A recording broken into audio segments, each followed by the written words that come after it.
ജീവിത വിജയം ലഭിക്കാനും സാമ്പത്തിക അഭിവൃദ്ധി ഉണ്ടാവാനും പരീക്ഷിച്ച് ഫലം കിട്ടിയ നല്ല റിസൾട്ട് ലഭിക്കുന്ന അത്ഭുതകരമായ 2 അമൽ.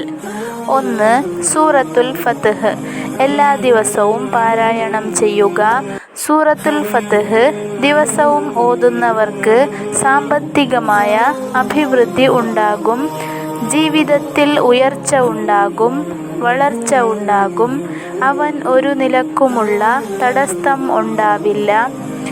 അതുപോലെ തന്നെ യാ ബാസിത്തു യാ അല്ലാഹ് എന്ന് പറയുന്ന അള്ളാഹുവിൻ്റെ പരിശുദ്ധമായ അസ്മാഉൽ ഹുസ്നയിൽപ്പെട്ട ഇസ്മ ളുഹ നിസ്കാരത്തിന് ശേഷം ചുരുങ്ങിയത് 100 തവണ ചൊല്ലുക. ഈ 2 അമലുകളും ജീവിതത്തിൽ പകർത്തിയാൽ സാമ്പത്തിക അഭിവൃദ്ധി ഉണ്ടാകും. സാമ്പത്തികമായി നമുക്ക് മഈഷത്തിനുള്ള വക അല്ലാഹു സുബ്ഹാനഹു വ തആല എങ്ങനെയെങ്കിലുമായിട്ട് അത് നമ്മളിലേക്ക് എത്തിക്കും.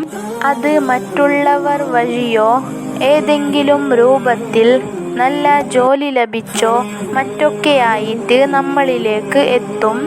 വിജയത്തിൻ്റെയും അത്ഭുതങ്ങളുടെയും കലവറയുടെ സൂറത്താണ് സൂറത്തുൽ ഫത്ഹ്. ഇത് പതിവായി ഒരു ദിവസം പോലും ഒഴിവാക്കാതെ പാരായണം ചെയ്തവരുണ്ട്. അല്ലാഹു സുബ്ഹാനഹു വ തആല ഈ ഖുർആനിൻ്റെ ബറക്കത്ത് കൊണ്ടും ഈ ഇസ്മിൻ്റെ ബറക്കത്ത് കൊണ്ടും നമ്മുടെ ജീവിതത്തിൽ വലിയ ഖൈർ നൽകി അനുഗ്രഹിക്കട്ടെ. ദിവസവും ആ ഇസ്മ ചൊല്ലാനും സൂറത്തുൽ ഫത്ഹ് ഓതാനും അല്ലാഹു തആല തൗഫീഖ് നൽകട്ടെ. ആമീൻ.